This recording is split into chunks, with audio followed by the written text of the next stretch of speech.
Hello, this is Douglas Rumbaugh. On one of my recent videos regarding setting up incremental backups using Deja Dupe, I received a very fairly interesting comment, and as I started attempting to reply to this comment, I very quickly realized that this was a question that was deserving of more than just a couple sentences of answer. So I'm going to use this video to address this particular comment. The comment goes a little something like this. Hey, thanks for the video. You're very welcome. I'm glad you liked it. I'm also running Pop! OS, so your recent video series has been very useful. I have one question regarding the local cache folder that you excluded from backup. How important is your local cache folder in your home directory? That is this guy right here, /home/whatever/.cache. Mine has grown to 2.5 gig, and I was wondering if it's okay to delete it. I know that commands like apt auto clean, clean, and auto remove can clean the system's cache, but I've not been able to find commands that deal with the cache folder, this local one. Do you happen to know a way to keep the cache folder from growing too large? All right, this is my favorite kind of question because it is a question that has a lot of caveats in it. To answer the initial question, which is it okay to delete it? It should be, but it might not be. So the reason for that is, for those of you who aren't aware of caching or what caching is taking stuff that you access a lot and placing it somewhere that's easier to access it. Probably the majority of the 2.5 gigs of cache that this commenter has, and certainly the majority of my cache, is actually taken up by web browser stuff.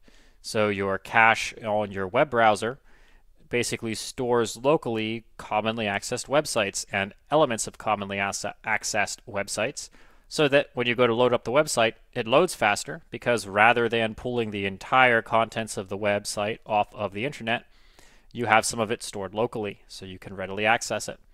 And other programs will do the same thing. They'll take readily accessed data or commonly accessed data and put it somewhere that's easier to access.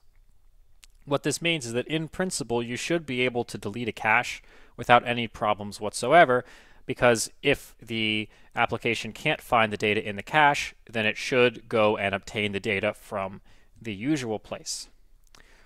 With that said, you should be very careful about deleting stuff at random on your system because, well, I should say, with that said, you should be very careful about deleting stuff at random on your system if you don't know exactly how everything uses it. Now, the reason for that is because the usage of this cache folder, your local cache here, is not mediated by the operating system. It's mediated by the individual programs that use it. So if your programs are using cache in the way that they're supposed to be using cache, then in principle, deleting this folder should cause you no troubles whatsoever, except for perhaps slowing things down a little bit until the cache gets rebuilt. However, you don't have a guarantee necessarily that every program that you use is using the cache folder correctly. My general advice on this point would be, personally, I will delete my cache folder. I don't have a problem with that. However, I'm not going to recommend that you do that just because something could potentially go wrong. I think a better approach for managing your cache involves actually keeping an eye on what's in it and seeing what applications and programs are actually using up the majority of your caching space, and you can manage it on a program by program basis. There is no centralized system to manage this .cache folder, but you often will have the ability to manage caching on an application level. So let's look at what's actually inside of this folder and examine it and see if we can figure out some general approaches for cleaning it up, or at least keeping tabs on it. Now, if we take a look at the inside, you can see there are a large number of individual folders, which are largely based on the different applications that are using it. So different programs are going to cache different things, and here you can see each of them has a particular folder. Now, one very easy cleanup step you can take is look through here and figure out what programs you don't even have installed anymore. When you uninstall something, even if you clean it, it may not actually delete your local cache folder. For example, Ardor. I no longer have Ardor installed on my system, so it makes sense that I could probably delete Ardor's cache. And again, you can always do that with a rm rf and then the name of the directory, and that will clean that right up for you. So you can always clear out the cache folders of programs that you don't have installed anymore.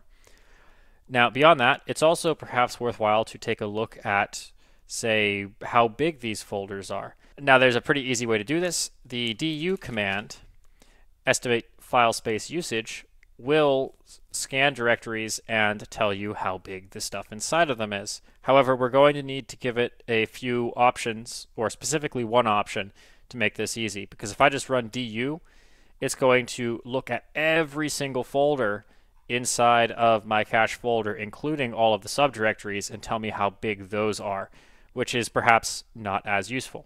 So what you can do instead is you can use the tacd or depth command to tell du how deeply it's going to scan. So I can say du1, and now it's only going to tell me the top level. So these are all of the folders that are actually inside of my local cache directory.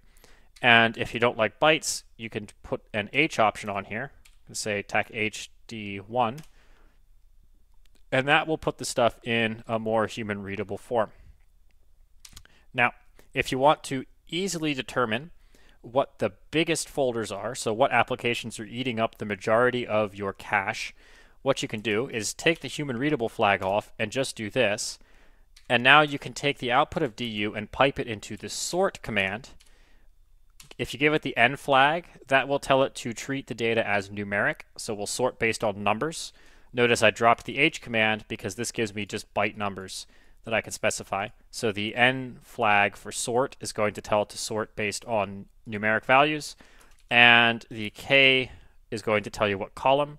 So I want to sort numerically on column 1. And as you can see, this is now going to give me the same du output, but it's organized in from smallest to biggest. And as you can see here, the largest contributors to my, in this case, it looks like I have 1.8 gigabytes of cached data. The largest contributors are web browsers. So I have Epiphany and I have Vivaldi, and both of these are taking up a substantial chunk of that. Looks like it's 1.14 gig altogether. So with this information in mind, you can now go on an application by application basis and look at cleaning up some of the caches. You'll also see I have some Mozilla stuff, so that'd be Firefox, and I believe this Mozilla folder will also hold Thunderbird and other things like that. There's Chromium, so web browsers tend to rank pretty highly. This is where it keeps your local browser cache. What this means is one easy way to clean up space in your caching directory is going to be to clear your browser's cache from the browser itself. So let's take a look at web or Epiphany, and let's see about clearing our cache here. Here we have Epiphany open, and let's go in and clear the cache for our Epiphany web browser. It's probably going to be in your preferences folder. There should be a clear cache somewhere in here. I'll be honest, I haven't actually looked at how to do this. Here it is. Clear personal data, probably. Haven't looked up how to do this in advance. I've never cleared an Epiphany cache before, but you know, a web browser is a web browser, so how hard can it be? Okay, here we go. So as you can see, inside of here we have a whole bunch of data we can clear, including an HTTP cache, local storage data, etc., etc. We're going to look to the beginning of time, and I'm just going to clear everything. And I assume we click this to clear it. Okay, so I believe that cleared my cache. Let's run the same command again. And as you can see, Epiphany has cleaned out a bit.